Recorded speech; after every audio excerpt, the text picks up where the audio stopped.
Bismillahirrahmanirrahim.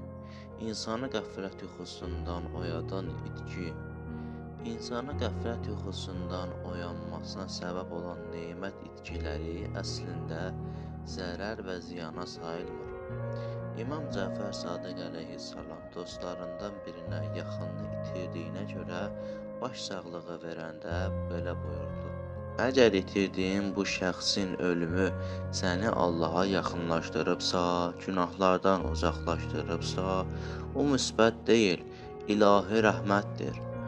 Amma əgər bu müsbət sənə öyüd verməyibsə, günahdan uzaqlaşdırmayıbsa, Rəbbinə yaxınlaşdırmayıbsa, bu daşürəkliyin müsbəti əldən çıxan həmin şəxsin müsbətindən daha böyükdür.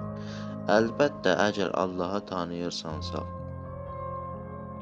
Bu mənalı hədisdə gördüyümüz kimi, insanın hətta ən əziz adamını itirməsi onun qəflət yuxusundan oyanmasına səbəb olacağı təqdirdə müsbət deyil.